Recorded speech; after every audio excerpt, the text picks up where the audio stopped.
उदयपुर में जो कन्हैयालाल का कत्ल हुआ और दो मुसलमानों ने किया, वो बहुत हौलनाक है और उससे हम सारे लोगों का दिल दहल गया है। कत्ल करने का जो तरीक़ा था, ख़ासकर उससे, और जिस तरह उस कत्ल को अंजाम दिया गया, उसका वीडियो बनाया गया, उसको लोगों के सामने जाहिर किया गया, यानी कातिलों को कत्ल करते समय कोई उनके चेहरे पर जुनून नहीं था, एक ठंडापन था। इस बात से दिल बैठ जाता है कि क्या लोग कत्ल इतने ठंडे ढंग से कर सकते हैं, और फिर क्या उसका मज़ा लेने के लिए उसका वीडियो बनाकर बांटा भी जा सकता है। इस घटना के बाद बड़ी प्रतिक्रिया हुई पूरे देश में, और चूँकि कातिल मुसलमान थे, यह कहा जाने लगा कि मुसलमानों में यह फितरत होती है, लेकिन हमने कुछ ही घंटों में देखा कि मुल्क के सारे मुसलमानों ने, सारे मुसलमान तंजीमों ने, संगठनों ने, बुद्धिजीवियों ने, लेखकों ने, कलाकारों ने, सब ने इसकी सख्त मजम्मत की, तीखी आलोचना की। लोगों, धर्म गुरुओं ने कहा कि यह इस्लाम के उसूलों के बिल्कुल ख़िलाफ़ है। इसका मतलब कि इस कत्ल का समर्थन किसी ने नहीं किया, फिर भी कत्ल दो मुसलमानों ने किया था, इससे तो इनकार नहीं किया जा सकता। अब यह जानने की बात है कि क्या उन्होंने खुद अपने फ़ैसले पर यह कत्ल किया या ये किसी बड़ी योजना का हिस्सा है। और यह तब पता चल सकता है, तभी पता चलेगा जब हमारे मुल्क में ईमानदारी से जांच हो।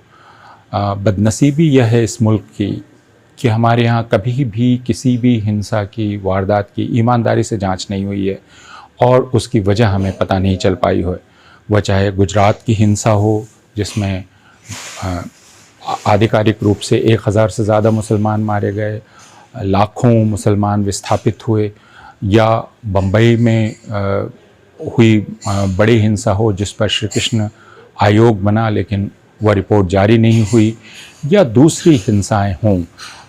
बाबरी मस्जिद का ढहा दिया जाना ही ले लें, वह कोई छोटी घटना नहीं थी, लेकिन अब तक हमें मालूम नहीं हुआ कि उसकी योजना किसने बनाई, किसने उसे गिराया। इसका मतलब यह कि हिंदुस्तान की जांच एजेंसियां हमें नहीं बता पाती हैं कि हिंसा किस तरह हो रही है, और यह किसी भी मुल्क के लिए बहुत ही चिंता का विषय है। हमें उम्मीद करनी चाहिए कि उदयपुर के मामले में ऐसा नहीं होगा, क्योंकि उसके फ़ौरन बाद हमें अमरावती में एक केमिस्ट के मारे जाने की खबर मिली, और वह भी कुछ दिन बाद, और यह कहा गया कि यह कत्ल भी इसलिए हुआ कि जैसे उदयपुर में कन्हैयालाल ने एक पोस्ट शेयर कर दिया था या फॉरवर्ड कर दिया था, जिसमें भारतीय जनता पार्टी की पूर्व प्रवक्ता नूपुर शर्मा का समर्थन किया गया था।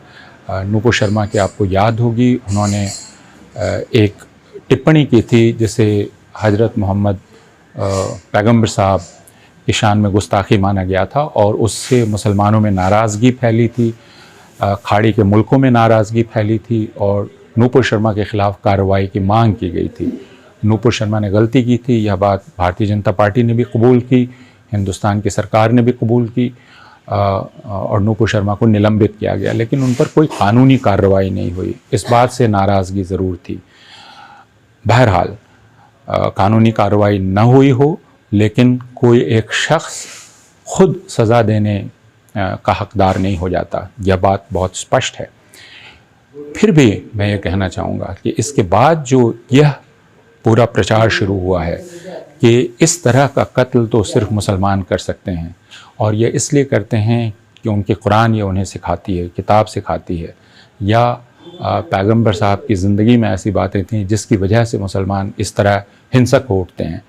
तो हमें याद कर लेने की ज़रूरत है कि उसी राजसमंद में, राजस्थान में, जहाँ से यह हत्यारे कातिल गिरफ़्तार किए गए, उसी राजसमंद में कुछ साल पहले शंभूलाल रैगर नाम के एक हिंदू ने अफराजुल नाम के एक मुसलमान की काट काट कर हत्या की थी, और उसके 14 साल के भांजे या भतीजे ने उसका वीडियो बनाया था, जो लाखों करोड़ों हिंदुओं और मुसलमानों के देखने के लिए फॉरवर्ड कर दिया गया था। वह एक हिंदू था जिसने एक मुसलमान को काटा था। यह भी याद रखें कि जुनैद नाम के एक किशोर को, 14-15 साल के लड़के को ट्रेन में लोगों ने चाकुओं से गोद गोद कर मार डाला था, वे भी हिंदू थे।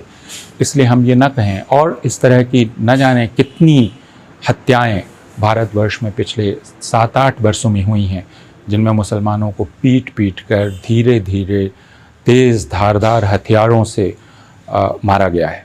तो हम यह ना कहें कि इस किस्म का कत्ल तो मुसलमान ही कर सकते हैं और कोई नहीं कर सकता, और वह इसलिए कि कुरान ये सिखाता है, हम यह ना कहें।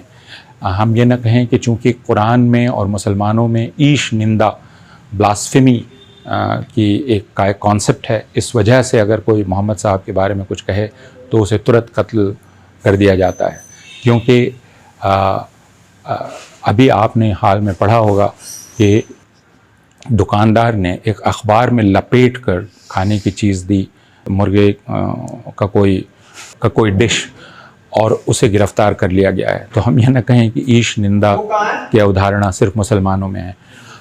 हम अपने हिंदू अपने देवी देवताओं की तस्वीर में लपेट कर अगर आप कुछ दे देते हैं तो उसको भी वो ईश निंदा मानते हैं। MF हुसैन को इसी वजह से मुल्क छोड़कर जाना पड़ा था।